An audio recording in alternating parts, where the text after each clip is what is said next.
And here, ladies and gentlemen, is the moment that we've been waiting for. Now, rather than list Ray Klinginsmith's many distinctions and accomplishments and awards, both professional and in Rotary, I'd like to take a moment and tell you a little bit about what it's like to be president of Rotary International. It sounds exhausting and absolutely exhilarating, I'm sure. Now, President Ray's stop in Buffalo is the 5th of 11 events that he's making this week. So think about it. When he wakes up tomorrow morning, he's not even half done yet with this week. Now, he flew in today from South Bend, Indiana, after 2 days in Ohio, and he flies out tomorrow to the district conference in his hometown of Kirksville, Missouri. And from Kirksville, he proceeds to Nashville, Tennessee, Coos Bay, Oregon, and then back to Washington, D.C. Sounds like a pretty busy week, wouldn't you say? Well, that schedule is tranquil compared to last week. He visited Dublin, Ireland, Assisi, Italy, Cape Town, South Africa, Kampala, Uganda, and then he returned to the States. That's a lot of frequent flyer miles. We were thrilled when President Ray agreed to be here tonight to help us celebrate the 100th anniversary of the Rotary Club of Buffalo, and we are honored to present to you the President of Rotary International, Ray Klinginsmith.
Thank you very much. Wow, what an audience. Thank you so much for the invitation.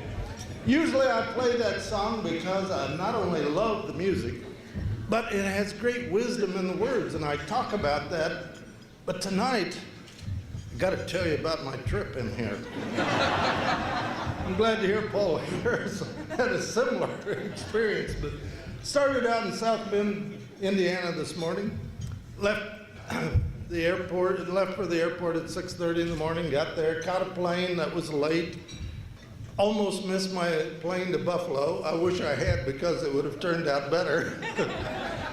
But got on a regional jet to come here to Buffalo. We got to Buffalo, got up to about 1,000 feet above the ground, and the wind shear warning device went off.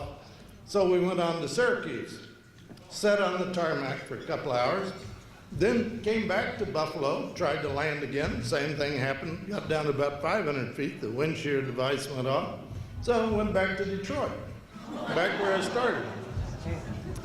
So I went over to the Delta automatic transfer and scanned my ticket, and sure enough, it popped up that I was booked on the flight back here at 5:30. Wow, that's wonderful news. Then when I got to the desk, I found out they'd oversold the flight by 5 people, and I was on the bubble. I wasn't sure I was going to get to come. Finally, got here, got on the plane, I think the last one on, and we were able to land. So I'm delighted to be here.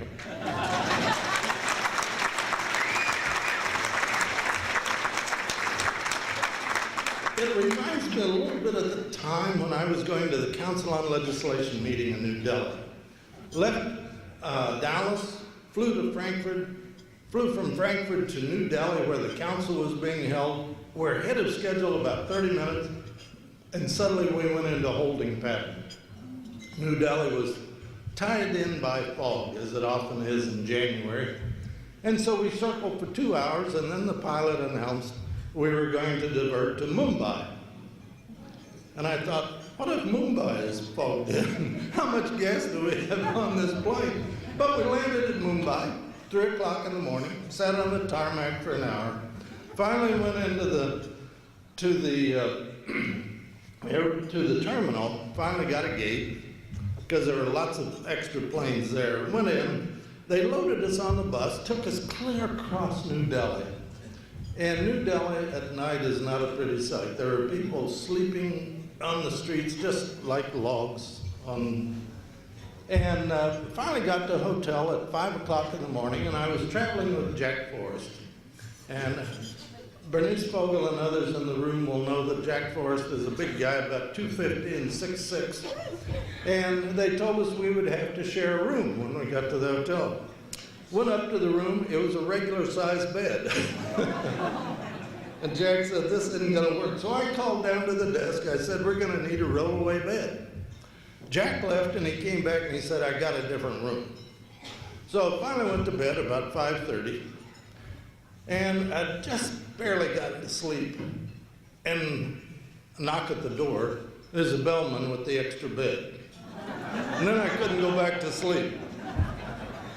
And when I told that story one time, Bill Sargent from Oak Ridge, Tennessee said, oh, Ray made a big mistake. You should have asked him what came with the bed. But I didn't. But so traveling by air can be interesting, obviously. Even Paul Harris experienced that in 1936. So it's good to be here. I agree with District Governor Karen. Stop and think about the fact that this club is 100 years old. Wow. How many institutions do you know outside of churches that are 100 years old? Not very many. In order to do that, you have to continue to accommodate changes in society, which Rotary's been able to do. Even though it seems like we don't change, we actually do change, and we keep up with trends. But for those of you who have been Rotarians a long time, and Bernice Fogel is here, and Charlie's been a Rotarian 57 years, is that right, Bernice?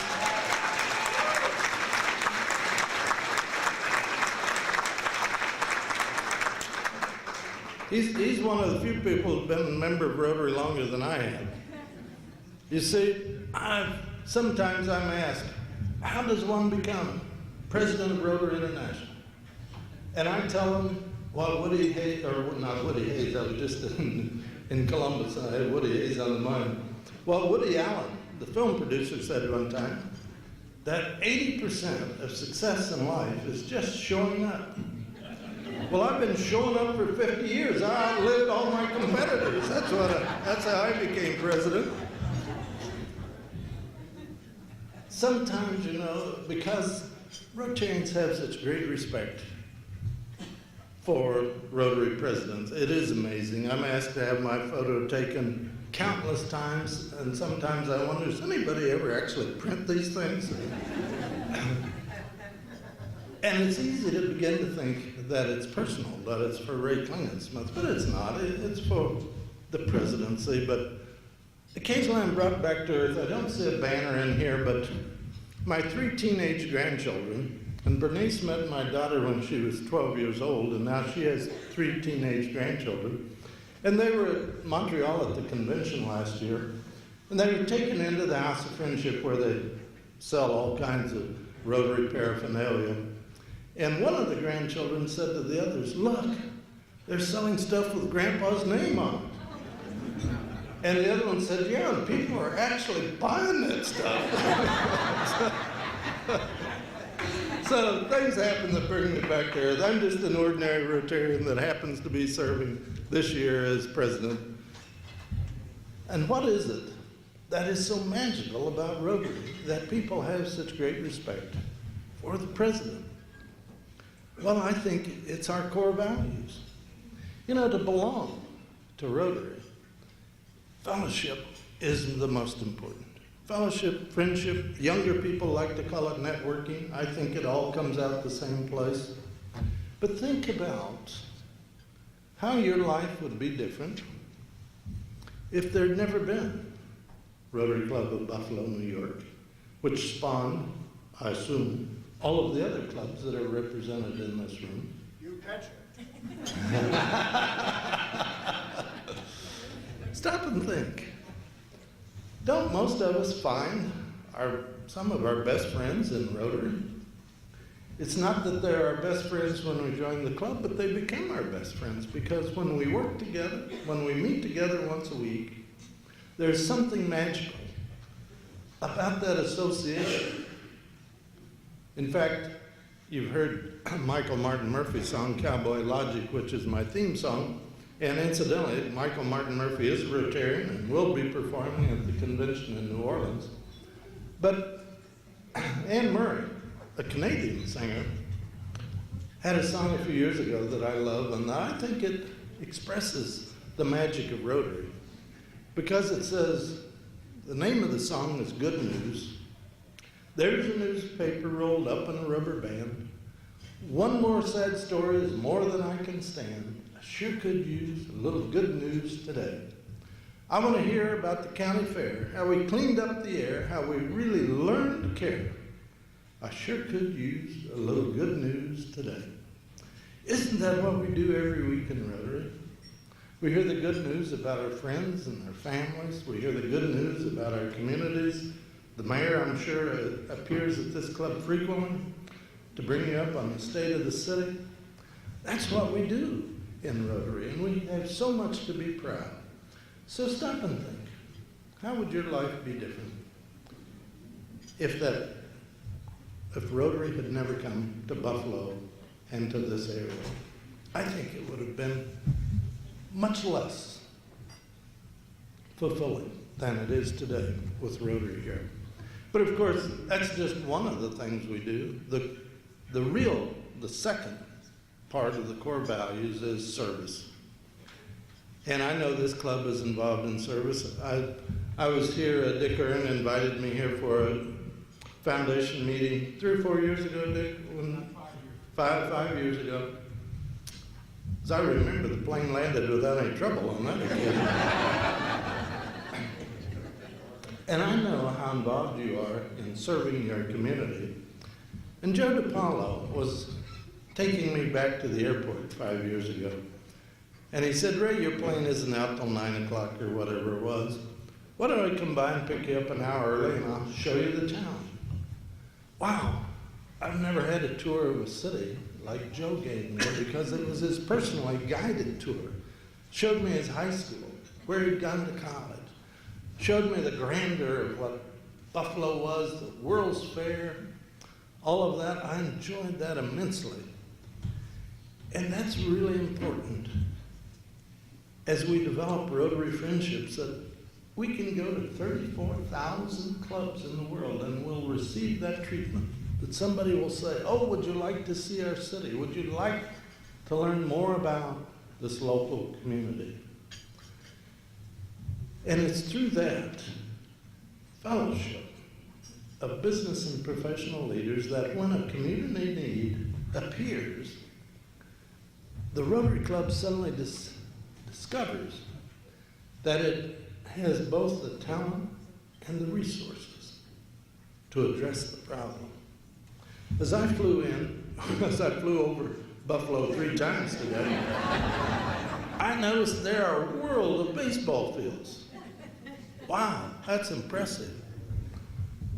And I would guess some of those are built by Rotary clubs. That's what we do. We address what the youth of the community need, and we fulfill those needs. That's the service component.